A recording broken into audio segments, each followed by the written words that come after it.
Saudações a meus amigos compatriotas, nacionalistas, que nos acompanham aqui pelo canal O Nacionalista no YouTube e também pelos outros meios, né? Aí pelo Facebook e outras mídias. É um prazer estar de volta aqui no ano de 2020, nesse primeiro vídeo, onde pretendo, né, nesse ano ainda estar trazendo para vocês aqui mais conhecimento, né, a respeito daquilo que nós entendemos como sendo o nacionalismo para o século XXI. E também aí dentro do conceito das proposições aí da UNAV, União Nacionalista Apartidária de Ativismo Voluntário, que é uma das bandeiras que nós temos levantado em favor aí da reconstrução do nosso país. A partir assim, nós precisamos dar passos avançados, nós precisamos dar passos mais adiante para superar uma série de vícios, uma série de erros que sempre foram cometidos nesse país, e somente o nacionalismo pode nos remeter a essa condição de podermos estar superando toda esses problemas, né? Toda essa conjuntura nefasta que tornou o nosso país aí absolutamente dependente das movimentações internacionais. Eu acho que não preciso dizer a vocês, né? E essa semana tivemos aí a confirmação de um PIB medíocre para um país continental como o Brasil. É simplesmente vexatório, é medíocre um crescimento desse tipo, e que parte de pessoas aí que tanto prometeram, tanto disseram, mas que não sabem o que fazer. Isso não vem só do governo atual. Sou obrigado a dizer a vocês que isso vem já de longa data, de muito tempo atrás. Exatamente a incapacidade, exatamente a incompetência de gerir o país, de administrar o país. Isso já vem de muito tempo. Investimentos errados, coisas feitas sem projetos, e os projetos que são lançados, eles nunca pensam no desenvolvimento da nação. Eles sempre estão pautados aí por interesses internacionais e interesses alienígenas ao Brasil. E isso é absolutamente claro, isso é absolutamente transparente e está diante dos nossos olhos já há muito tempo.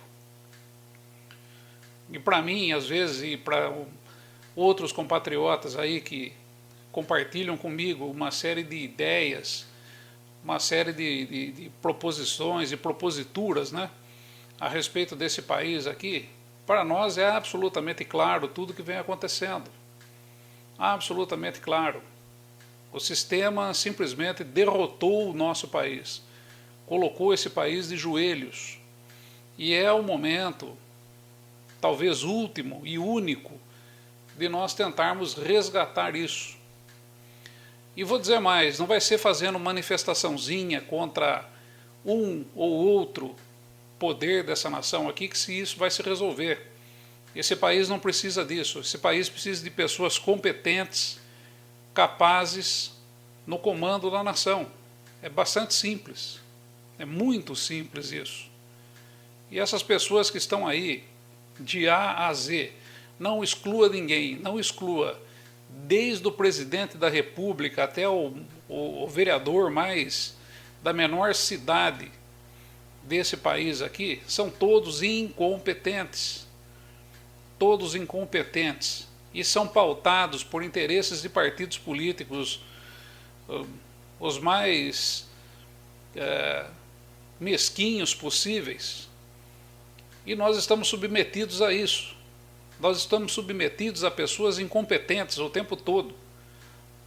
Ou seja, os nossos impostos, aquilo que a gente paga, os nossos tributos, estão sendo depositados na mão de pessoas incapazes de fazer com que esse país aqui se desenvolva.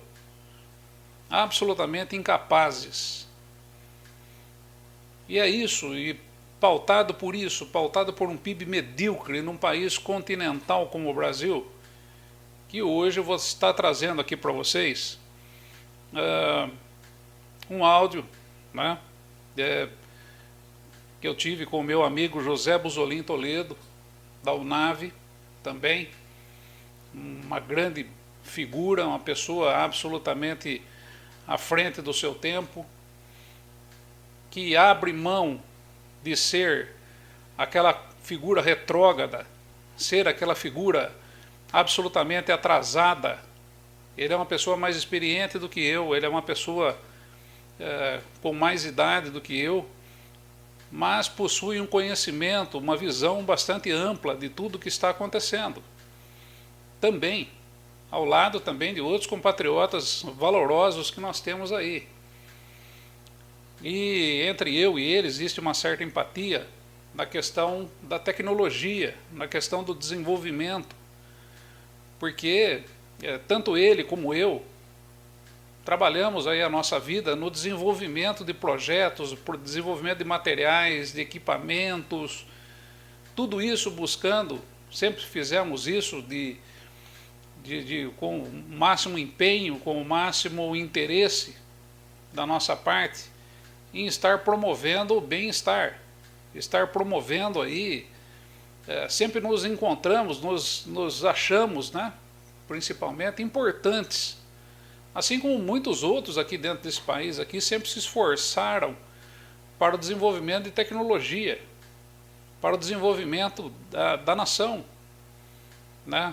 É claro que nós fomos pagos para fazer aquilo que nós estávamos fazendo, mas sempre existe por trás o empenho. Eu conheço muita gente que é paga e não tem empenho nenhum naquilo que faz. Inclusive é um problema grave desse país aqui também, está diretamente ligado à produtividade. Nós temos hoje uma mão de obra cara, nós temos hoje pessoas que desenvolvem tecnologia que custam muito caro e que não têm competência, ou seja, não estão interessados naquilo que eles estão fazendo, estão interessados apenas em passar no caixa, receber o seu contra-cheque no final do mês. E isso não se faz. Isso não deve ser o comportamento de pessoas comprometidas com o desenvolvimento de tecnologia. Aquele que desenvolve tecnologia, ele está conectado com isso 24 horas por dia, pensando naquele problema, pensando em como resolver determinadas coisas. Esse é o mote principal, né? E é isso que me liga ao Zé Buzolin Toledo, porque nós bebemos aí da mesma água, né? Ele é uma pessoa que tem uma experiência muito grande em metalurgia, também no desenvolvimento de projetos, né, de orçamentos e tudo mais, algo que eu sempre fiz na minha vida, que é a minha vida como engenheiro também. Então nós temos aí uma intimidade, nós temos uma proximidade, nós falamos a mesma língua quando se trata dessa questão, da questão tecnológica. E o Brasil tem pecado nisso. O Brasil tem pecado, outros interesses têm tomado conta da questão tecnológica brasileira. Os interesses financeiros têm tomado conta do desenvolvimento tecnológico, que não é para acontecer. Não é para acontecer.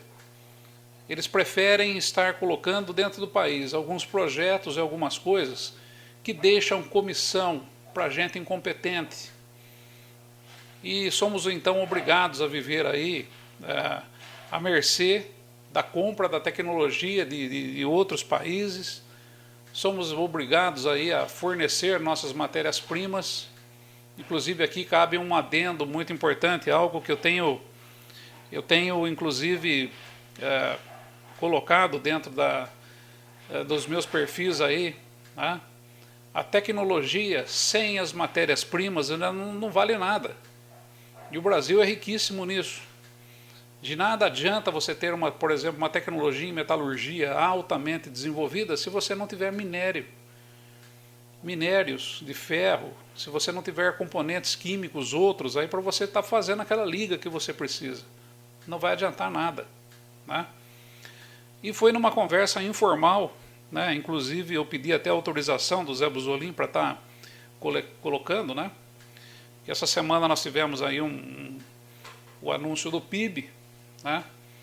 E logo em seguida o Zé Busolin me mandou 4 áudios falando a respeito, né, e também avizinhando-se, né, a essa manifestação que nós teremos aí no próximo domingo, né, onde estão pedindo aí intervenção militar no país, etc. E nós fomos ali identificar, né, dentro daquilo que o Zé Busolin tem como experiência na vida dele, ele pôde passar em 4 áudios uma observação, algo que é central e que nós devemos nos atentar a isso, que é exatamente o seguinte: militar foi feito para cumprir aquilo para qual ele foi treinado. Militar não serve, né, para desenvolver tecnologia, para administrar coisas. O mote do militar é outro. O objetivo do militar, para qual aquilo ele é treinado, é outro. Quem toma conta da área de tecnologia, quem toma conta da área da administração são os administradores, os engenheiros, os técnicos, os cientistas. Esses é que estão dentro dessa área, e não militares. Eles são treinados para outras coisas, assim como nós, técnicos, cientistas, somos treinados para outras coisas. Compreende? Cada macaco no seu galho. E o Zé Busolin, na sua ampla experiência, ele teve contato com algo nevrálgico desse país aqui, e que ele vai citar para nós aqui agora, que foi a construção da usina de Itaipu, do qual ele participou. Só que tem um detalhe, um passo anterior a isso, e que ele nos traz aqui agora com uma clareza absolutamente estonteante, uma claridade que pode até nos cegar, que é exatamente um projeto que existia anterior à construção, anterior ao projeto da usina de Itaipu, que era exatamente a construção de 3 usinas da bacia do Rio Prata. Tá? Zé Busolin, você pode contar para a gente o que aconteceu com relação a esse projeto das hidrelétricas aí da bacia do Prata, e qual que é a relação dessas hidrelétricas que seriam construídas com a construção e com o investimento, principalmente, que foi feito em Itaipu? E o que você avalia disso? Conta pra gente aí, Zé Busolin. Pois é, né, Carlos? Esse projeto aí da Bacia do Prata, né, dessas 3 hidrelétricas ali na Bacia do Prata, foi engavetado. Foi completamente engavetado. Pediram para levantar orçamento. Nessa época eu trabalhava na Cetal Instalações Industriais. É um grupo americano ligado a Lummus, né? A Koppers. Primeiro era a Koppers, né? Era a Cetal Koppers, depois virou Cetal Lummus. A Lummus é a maior companhia de engenharia do mundo em projeto de química petroquímica, né? E siderurgia. É americana, uma companhia americana ligada aí com Shell, ligada com todas essas companhias aí. Eles fazem um projeto, né, e executam a parte de montagem da petroquímica, né? Ou seja, entregam um tourniquet, eles entram com o projeto mais a mão de obra para a construção das petroquímicas, né? E o governo brasileiro contratava a Cetal Lummus americana, todo o projeto vinha da Lummus americana, ou dos Estados Unidos, ou da Holanda, ou de algum outro país ali da Europa, vinha o projeto para cá e era executado, as plantas passavam todas na minha mão. E nessa época pediram para fazer um orçamento para levantar o custo dessas hidrelétricas, né? Veio lá para você formar o custo, fazer o budget, né? De quanto gastaria para fazer essas usinas hidrelétricas na Bacia do Prata. Então a gente começou a fazer cotações, né? Cotações de custo disso daí. A Cetal começou a promover isso daí lá. Tinha planta, tinha tudo, tinha o projeto mais ou menos já pré-elaborado ali. Mas depois pararam, engavetaram tudo. Eu falei, pô, mas por que parou esse projeto aí da Bacia do Prata?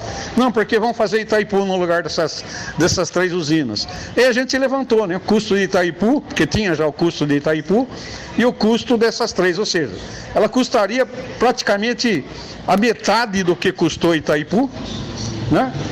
com custo de logística 70% mais barato, porque estava aqui dentro do Brasil, pertinho, Paraná, né?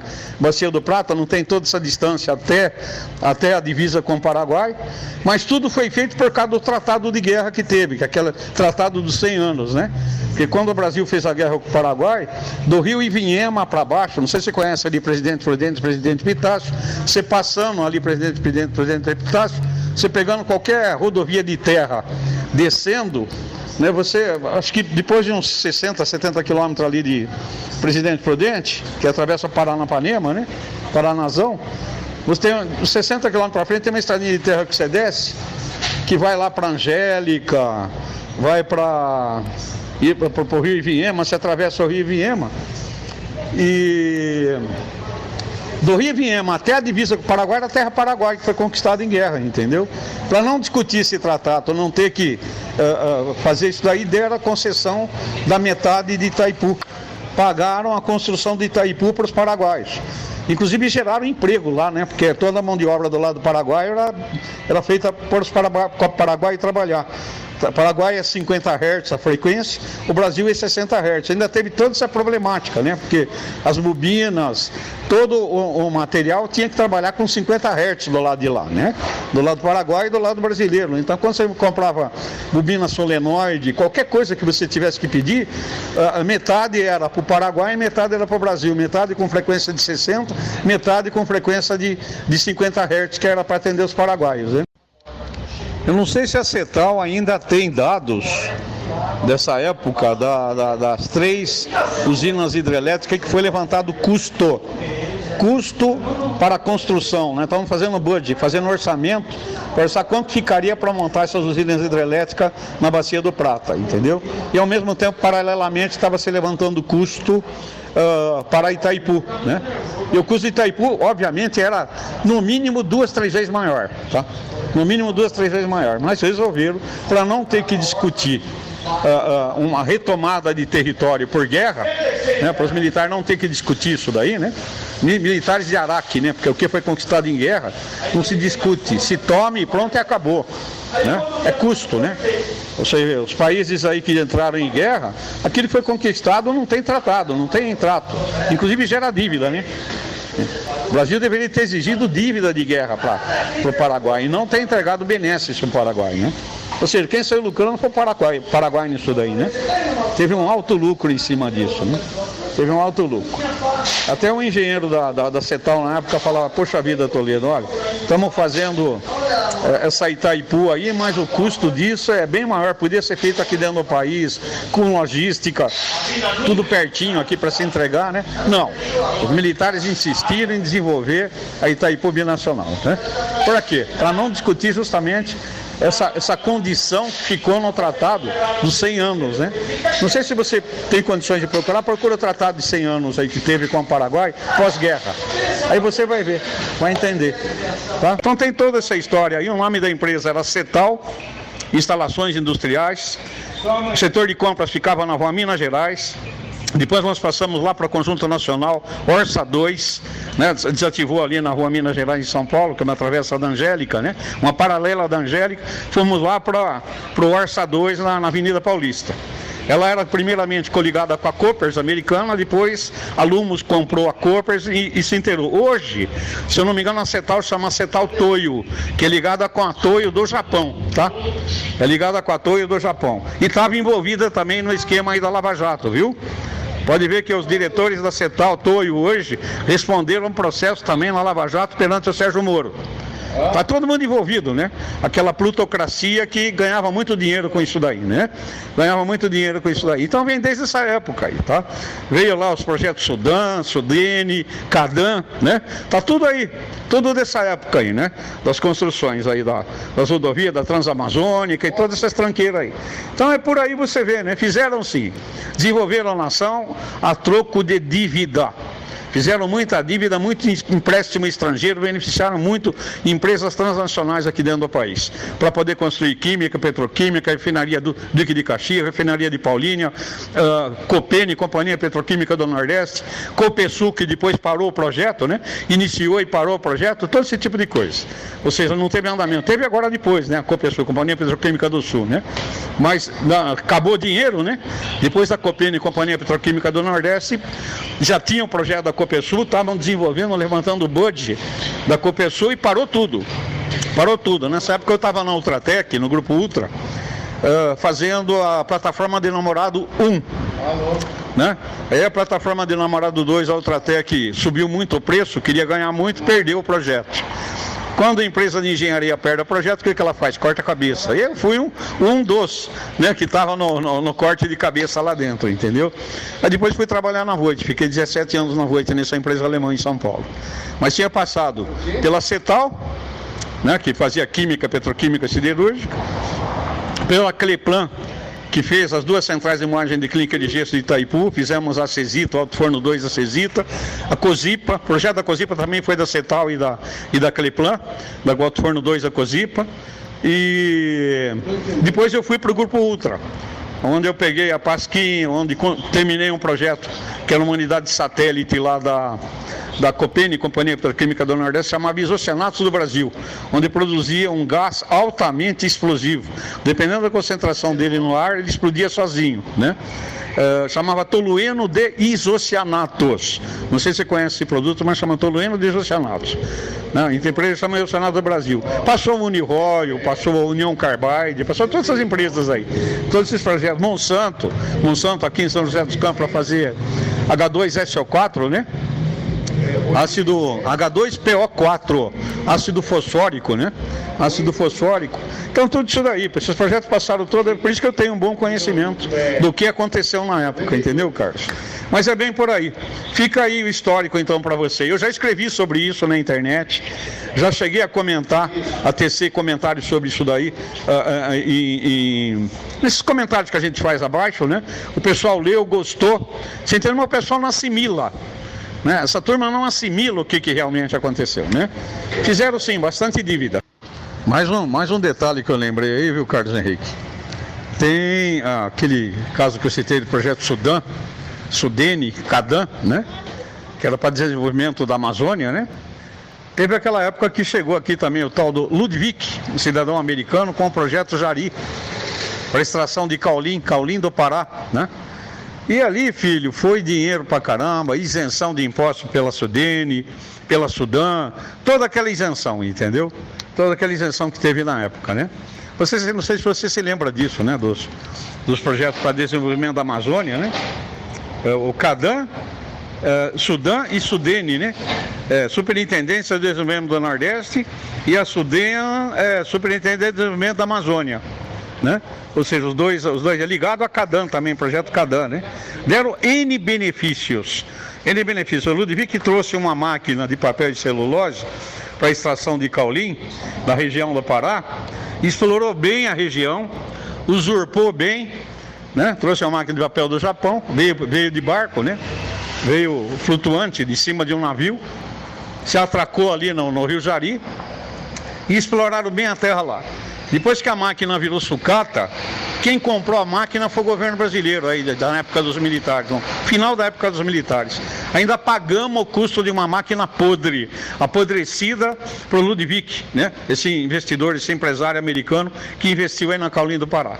Ainda brasileiro, tão trouxa que é, ainda comprou a máquina de papel dele, sucata. Já era sucata isso daí, tá bom? Então é bem por aí. Ficou as dívidas aí, perderam o controle. Falou, pô, agora que nós estamos todos ferrados aqui, não conseguimos dar mais conta, vamos entregar para os civis, né? Entregaram, promovendo Lula, né? Os militares promoveram o PT, promoveram o Lula, né? Dando alguma coisa para o povo. O Gobeli de Couto Silva, igual Monteiro, achou que ia ter controle, não teve controle nem da cozinha dele, né? Da cozinha da casa dele, e virou essa merda que está aí, né? Fizeram esse conluio entre todos os partidos aí. Partido político nada mais é do que uma empresa para explorar o povo, usurpar o povo da nação. São empresas altamente lucrativas. Isso precisa acabar. É exatamente isso que precisa acabar. Muito bem.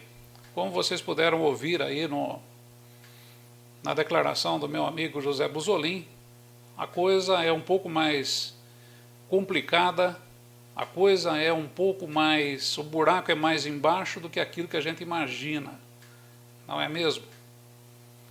E dentro ainda desse contexto, né,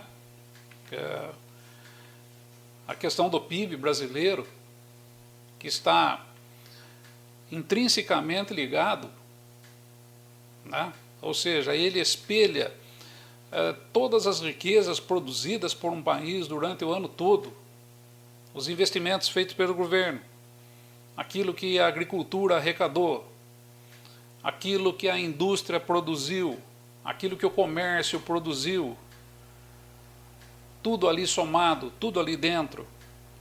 O que o transporte rodoviário produziu, o que o transporte ferroviário produziu, ou seja, todos nós, baseando-se naquilo que todos nós produzimos, os impostos que foram pagos. E tem mais um detalhe importante. Esse é apenas o PIB aparente, porque o PIB real do Brasil, ele é maior do que isso.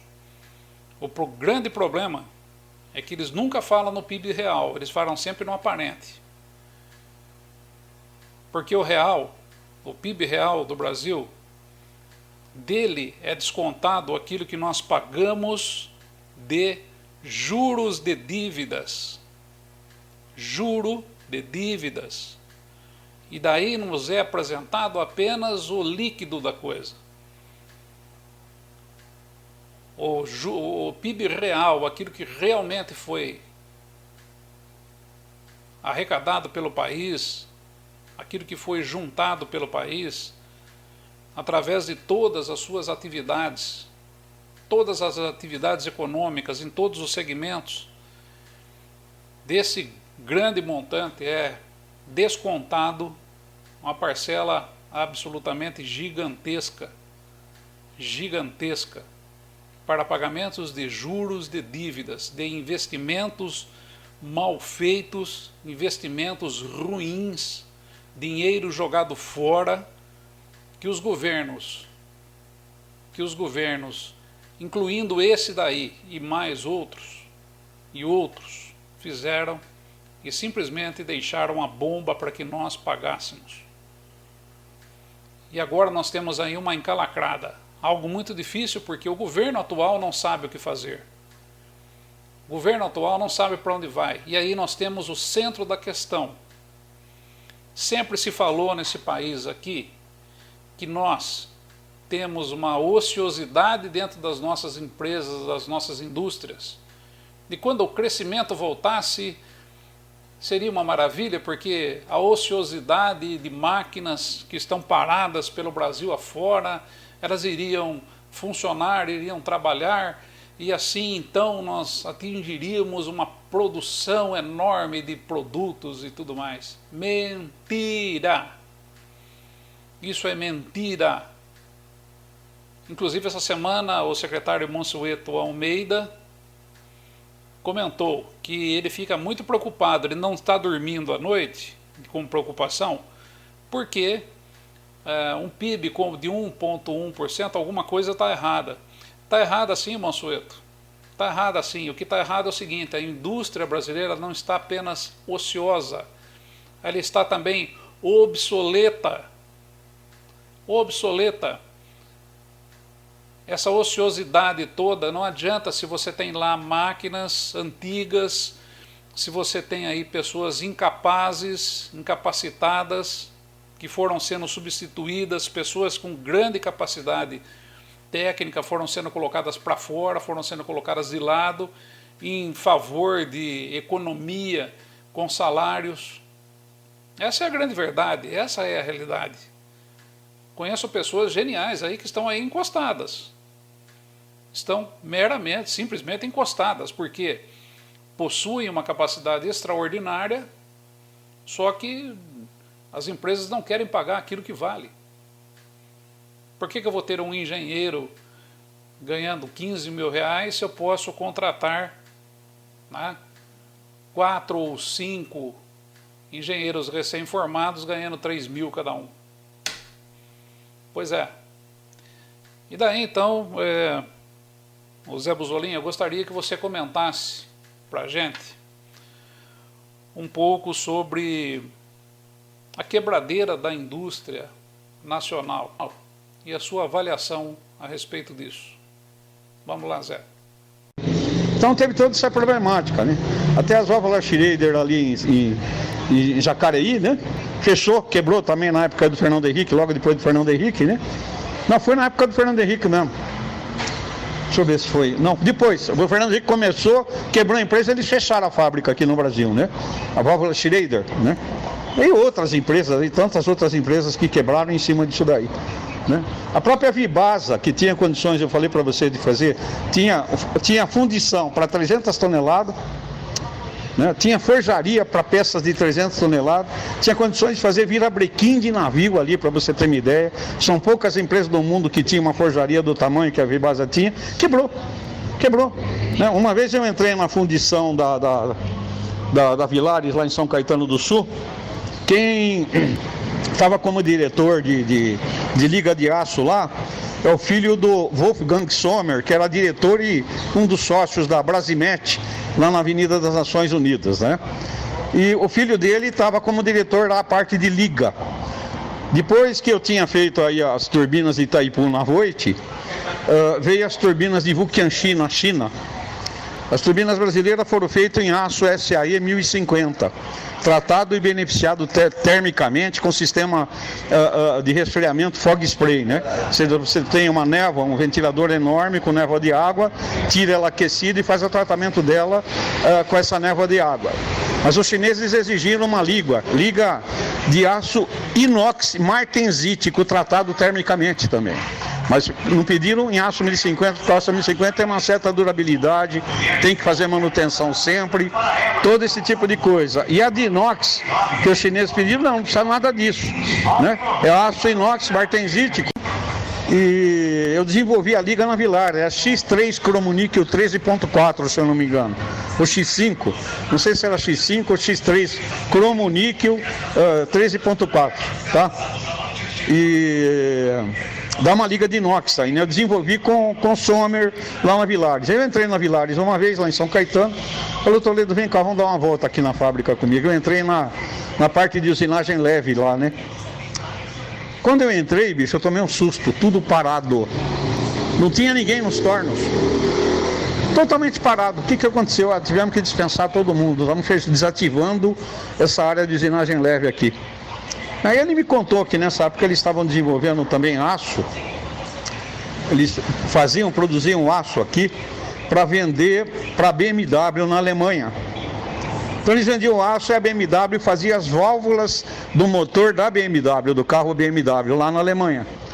E eles tinham feito uma proposição para a BMW de entregar peça pronta. Eles falaram: não, nós não vamos entregar tecnologia de motor para vocês.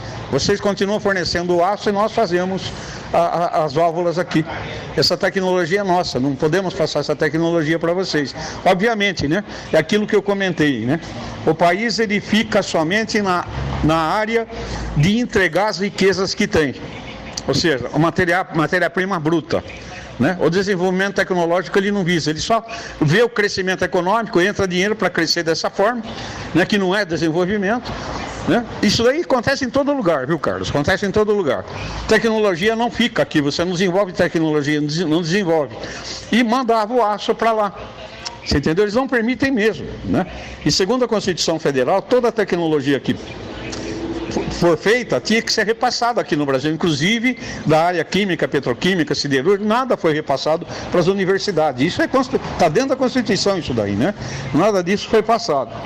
E ele reclamou, ele falou: poxa vida, se eles dessem, a gente já entregava o material pronto para ele, a válvula pronta aqui para ele. E eu botava a usinagem leve aqui para continuar funcionando. Desativaram a usinagem leve, ele até comentou isso daí, sabe? Que eles não permitem mesmo, eles não transferem tecnologia, sabe? Não transferem tecnologia. E também não permitem você fazer. Diferente de, por exemplo, da Suíça. Da Suíça não, da Suécia, né? A Suécia, desde a Primeira Guerra Mundial e Segunda Guerra Mundial, eles nunca entregaram matéria-prima bruta. Se a Alemanha, se a Rússia ou qualquer outra nação ali da Europa quisesse qualquer produto, eles entregavam produto manufaturado, beneficiado, você entendeu? Já pronto, fabricado por eles. Com isso daí, o que eles fizeram? Desenvolver a tecnologia industrial deles. Né? Tanto é que você vê, hoje eles estão fornecendo os caça-Gripen aqui para nós. Né? Mas todo o equipamento de guerra, a maioria dos materiais de guerra, fuzis, tubo de canhão, chapacled, era desenvolvido na Tchecoslováquia, na Suécia, com aço sueco inclusive, né? Mas eles procuravam entregar sempre o material já manufaturado, pronto para utilização. Porque eles desenvolviam o parque industrial deles. Aqui não, aqui nós entregamos tudo bruto, né? Ou no máximo passado por uma usina siderúrgica em chapa bruta, né? Chapa bruta, tarugo bruto, esse tipo de coisa, em vergalhões, e não desenvolver uma tecnologia de manufaturar, de beneficiar as peças, entendeu? Isso não é desenvolvimento. Agora, o crescimento econômico da Suécia, ela só cresceu, né, e teve crescimento econômico e financeiro porque ela desenvolveu tecnologicamente o país. Ela teve desenvolvimento e não só crescimento econômico, que é o que o Paulo Guedes quer. O que o Paulo Guedes quer é a funda nação. Ele está entregando tudo para capitalista estrangeiro, está entregando tudo aí para patrimônio estrangeiro, né, para empresas transnacionais. Todas as riquezas daqui estão indo embora. Né? E é isso que tem que acabar, Carlos, é isso que tem que acabar. Pois bem, vocês ouviram aí. Né? Então é o seguinte, Zé Buzolin é uma pessoa absolutamente experiente. Esses áudios que vocês ouviram aqui foi de uma conversa informal que nós tivemos, e que depois eu pedi até autorização para ele para transformar isso, está colocando aqui dentro desse vídeo. Porque o momento passa exatamente por estarmos solucionando esse tipo de problema. Esse tipo de problema da mera exportação de produtos semi-acabados brasileiros, e também de outras riquezas, como os minérios, como os produtos agrícolas, e termos nos transformado. Não é que nós vamos nos transformar, não, nós já somos importadores de produtos acabados de outras nações. O Brasil hoje é um país importador. E não se esqueçam o seguinte, dentro desse 1,1% de PIB, já está incluído aí a agricultura. E a agricultura não responde. Ou melhor, a agricultura vem respondendo, melhor dizendo, todos os anos por uma fatia maior desse 1,1 aí. 1,3, 1,1. 30%, 40%. Basta nós termos uma quebra de produção. Basta nós termos uma safra mais fraca e esse país entra em recessão, porque a indústria, comércio, não tem condições de suprir aquilo que nós precisamos. Essa crise que nós estamos vendo hoje por conta de um vírus aí, até um determinado ponto alarmista, está e pode nos mostrar, e vai nos mostrar, a alta dependência que nós temos de produtos importados. Isso vai acontecer. Não porque o Brasil não vai produzir, mas porque outros países não estarão produzindo. A China agora entra em crise. Inclusive existia aí um ditado antigo que dizia que quando o norte-americano espirrava, nós aqui estávamos com pneumonia. E agora? Se a China espirra, o Brasil está com pneumonia. Se os Estados Unidos espirram, nós também estamos com pneumonia. Se a Argentina entra em crise, nós também entramos em crise. E agora, meus caros amigos, vamos abrir os olhos ao nacionalismo, vamos começar a fazer as coisas direito nesse país, ou vamos continuar submetidos a esse tipo de humilhação internacional?